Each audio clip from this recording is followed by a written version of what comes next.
If you've been on Twitter or alive at all in the past couple of years, you may have heard of Oscars So White.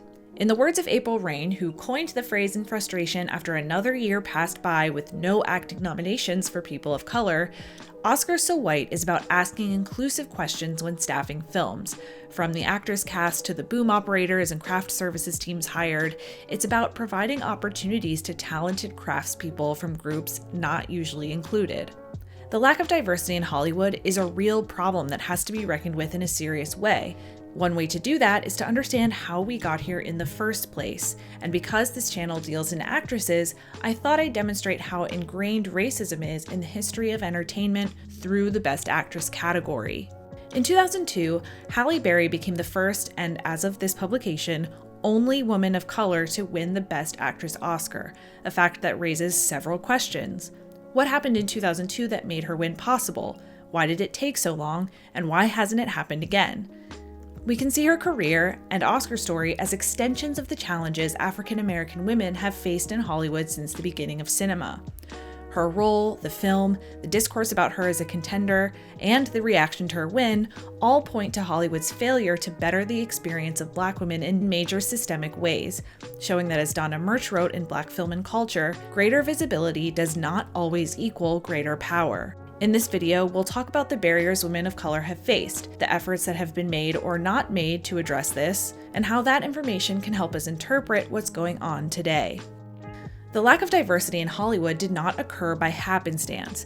Rather, the marginalization of racial groups was a key aspect of programming for Hollywood studios. As film scholar Thomas Doherty wrote, quote, "The erasure of African Americans from American life was the first rule of Hollywood cinema, and it's easy to track how those rules limited people of color from its earliest days." Let's start with the studio system when a lot of these rules really became codified. From the early 1930s to the mid-1950s, the Hays Code governed what major studios could and could not show in movies. It monitored things like nudity, depiction of crime, obscenity, and race relations. It stated that miscegenation, or sexual relationships between white and Black people, was forbidden. So most substantial roles for women at that time dealt in themes like motherhood, dating, family life, but most often romance.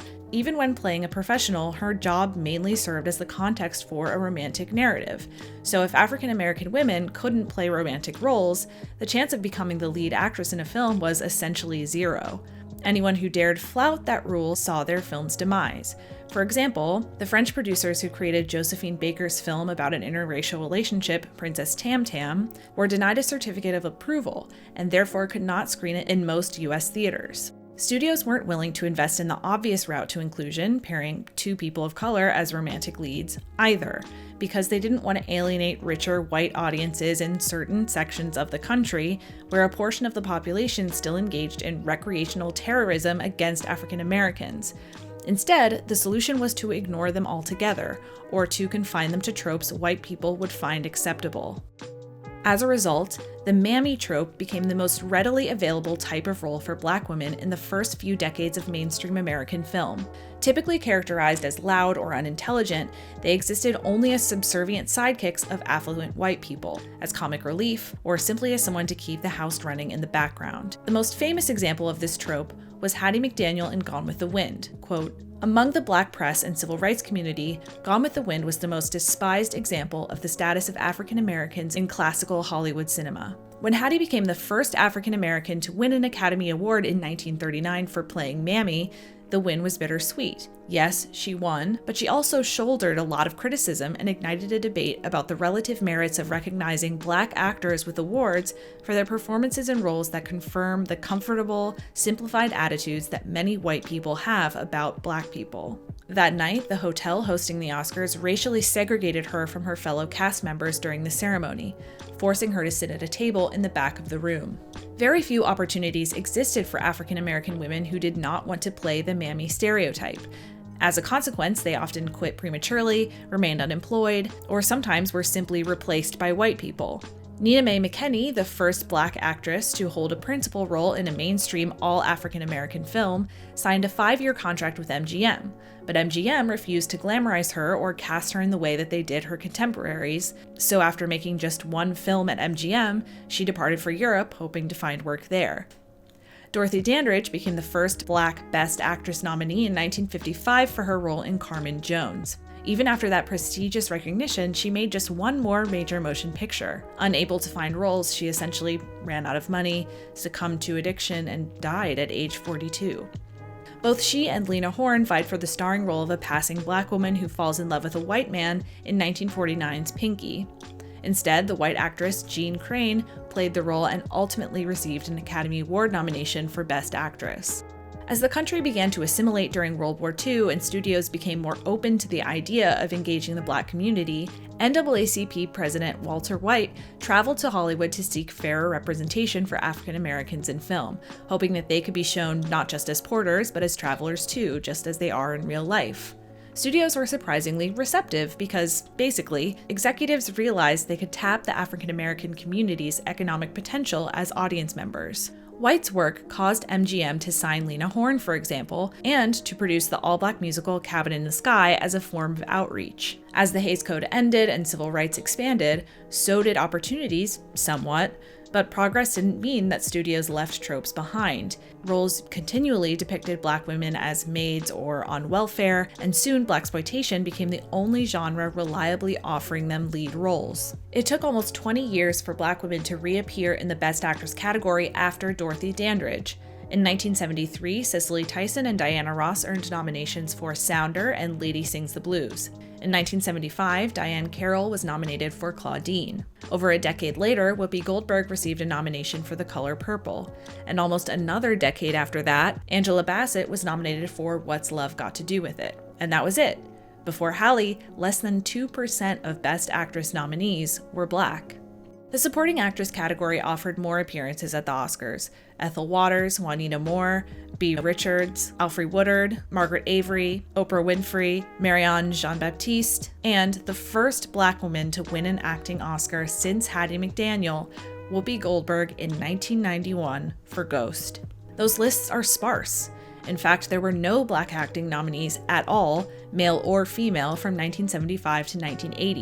In 1996, things hit a breaking point. Jesse Jackson called for a boycott of the Academy Awards when it was revealed that only one of 166 nominees was Black. People magazine wrote a cover story stating that the exclusion of minorities had become the way of life in Hollywood, and revealed that African Americans comprised only 2.3% of the Directors Guild and 2.6% of the Writers Guild.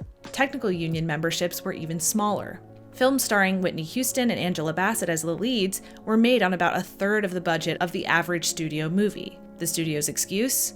Overseas audiences weren't interested in stories about African Americans. The industry essentially ignored the protest, deigning only to ridicule and criticize it. Variety's Peter Bart wrote a snarky response that claimed the Oscars could not possibly have a race problem, since Whoopi was hosting the '96 ceremony and Quincy Jones was directing its music, as if that somehow meant equality. The LA Times called Jackson's calls for change an epic tactical goof, and SNL even parodied the protests like this, which would not happen today for a variety of reasons. But this is the environment Hally Berry entered, and the legacy she inherited when she began acting. Halle Berry always felt the need to prove herself. After becoming a successful beauty contest winner, she moved to New York to pursue her acting ambitions, proving to Spike Lee that she was up to a role in Jungle Fever. Her fame steadily grew as she earned roles in high-profile projects, and in 1999, wanting to prove she could carry a huge drama, she starred as Dorothy Dandridge in an HBO biopic, earning an Emmy and a Golden Globe for her performance. Her connection to Dorothy Dandridge ran deep. They'd been born in the same hospital in Ohio, and despite living decades apart, faced many of the same challenges as Black actresses. Roles were, again, difficult to find. Halle told the New York Times in 2001 that in love stories with high-profile male stars, studios and casting agents would say, "Oh, we love Halle. We just don't want to go Black with this part." Once a studio executive denied her a role as a park ranger because there was no such thing as a Black park ranger. These attitudes forced Halle to lobby directors to convince them that Black women could play leading female roles, because as manager Barbara Stark revealed in People, it would be impossible to keep working on exclusively what's written for Black actresses. Having inhabited the life of Dorothy Dandridge, she took this really seriously. Quote, "It's my responsibility to force them to know what to do with me, because I think that's what ultimately killed her." Halle's role in 1994's The Flintstones was a personal benchmark because, quote, bedrock should be integrated, and because it was, quote, the first time she got a part that was written for a white woman. Certainly the variety of roles available to Halle would have stunned Hattie McDaniel, but progress came with its own updated versions of well-worn stereotypes. Film scholar Edward Mapp points out that high among the cliches of how Black women have been presented in films is the sex object. After the press took a major interest in a graphic sex scene in Monsters Ball, many within the African American community expressed concern that the film endorsed the sexually available Black woman trope. Audiences found it unbelievable that Halle's character would enter a sexual relationship with a guy who regularly used racial slurs without even so much as mentioning race.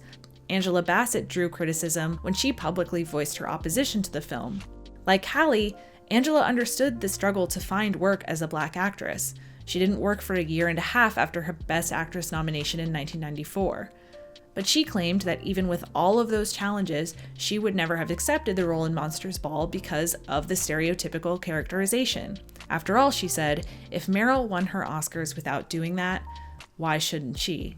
This conversation about Halle's character and sexuality also stemmed from a broader conversation about her persona, which was, as the New York Times put it, that she had the kind of beauty that's actually distracting. And it's true, Hally Berry is an undeniably beautiful woman, but many of the characters she played had little more substance to them than to serve as eye candy. People did sexualize her. Remember the Flintstones, the great victory of casting? Well, this was the character. A gratuitous topless scene in Swordfish practically became front-page news when the press alleged that she only agreed to shed her clothing after a $500,000 bonus. She didn't. And while there's nothing wrong with displaying female sexuality, it definitely says something that the only roles consistently available to her asked her to represent herself this way. It was because of her beauty that she had to lobby director Mark Forster to cast her in Monsters Ball. He didn't believe that a huge star as beautiful as Halle could de-glam enough to convincingly play Letitia. Of course, she did, or at least as much as you can de-glam if you look like Halle Berry. The press and Academy members, as they usually do, found this extremely impressive. Probably because the role contrasted so starkly with what they understood her persona to be. It suggested growth and range. This helped shape the press narrative around her as a nominee, as did her eventful personal life, which had taken quite a few interesting turns in the years leading up to Monsters Ball. There was her divorce, then her well-covered relationship with singer Eric Benet, and then there was that time she was convicted of a hit and run. But she had a redemption arc. Ultimately, even if she was the butt of the joke for a while, people were rooting for her. What did not garner huge interest from the press regarding her Oscar chances were the possible implications of the dynamics involved in recognizing Halle Berry as the first African-American woman to win the Best Actress Oscar. Given Halle's difficulty finding roles and her connection to Dorothy Dandridge, Halle was very aware of a win's potential historical significance. She brought it up a lot in interviews, but the narrative didn't gain as much traction as you might expect. It's not like the press didn't care or didn't remark upon it. They did, but that's basically all they did. She'd talk about how much it would mean to her, they'd follow it up with questions like, You were with Jessica Lange? Yes. What'd you learn from her? or change the subject. When you finally stop shaking and start to assess your chances, what do you think? Part of this is because America was a very different place in 2002, and race wasn't a mainstream conversation in the way it is now. Plus, this Oscar ceremony occurred 6 months after 9/11, and the immediate shock of the event hadn't really worn off. That was the political conversation, America's reaction to the tragedy, which explains why she fielded questions like this on the red carpet. Security was, how was security? Is it pretty intense? Yeah, security was as it should be. Rather than what her win would mean. The ceremony included several tributes to the victims of 9/11 by, let's say, people the Academy probably wouldn't ask today, but it was also a very politically and historically significant event for other reasons, partly because of Halle. That night, Halle was nominated for Best Actress alongside Judi Dench in Iris, Nicole Kidman in Moulin Rouge, Sissy Spacek in In the Bedroom, Renee Zellweger in Bridget Jones' Diary, all of whom have their own Oscars, and we will get there, I promise. But when they called her name as the winner, Halle appeared quite honestly shaken to her core. She approached the stage, sobbed, and gathered breath to speak the names of women who laid the path before her, and the nameless, faceless women of color that she felt now had a chance. Because this door tonight has been opened. It took 74 years for the Academy to acknowledge a Black Best Actress. The more footage I watch from this night, the more I believe that Hally seemed to be the only person there who really felt and understood what that meant. But this was 2002, and America was less inclined to celebrate her moment and her sincerity than it was to mock it. This evening did not belong to Hally alone. African Americans received an unprecedented amount of representation that night. Denzel Washington won Best Actor for Training Day, Sidney Poitier received an honorary Oscar, and Whoopi Goldberg returned to host the ceremony for the 4th time. No one had ever seen anything like this before on the Oscars, and no one has seen anything like it since. In other words, this was a really good opportunity to talk about race. The problem is, nobody took it. The press did acknowledge the historic moment, but never peeled back the veil to ask why it took over 70 years to occur. Articles popped up here and there, mostly taking a speculative tone about what this meant for the future of African American actors. But many Black filmmakers and leaders were bluntly and rightfully cynical about the achievement and warned that people should not embrace the moment too fervently. They feared that the general public would conclude that the struggle for Black equality in Hollywood had been won. Damien Bona, co-author of Inside Oscar, was even more straightforward. He stated that this probably had little or nothing to do with actual progress.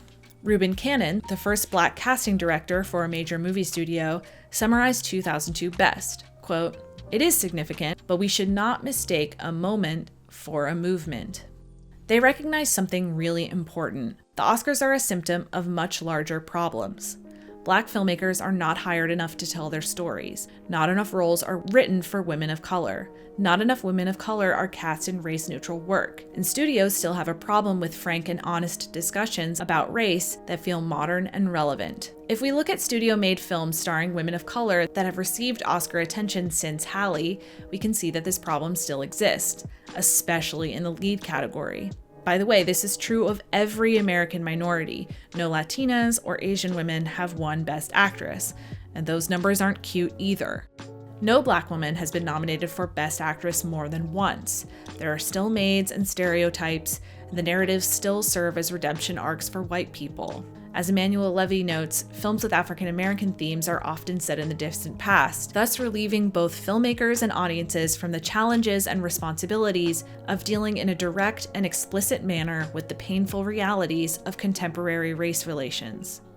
If we read the Oscars as a symbol of what Hollywood values, then Halle Berry's singular win says a lot about how much Hollywood values women of color generally.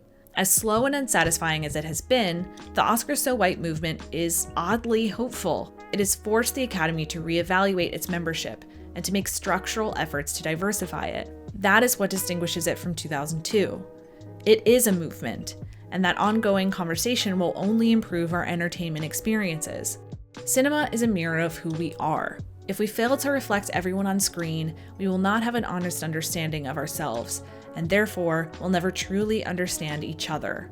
But it requires diligence, because while Halle Berry may have opened the door, we are still waiting on someone else to walk through.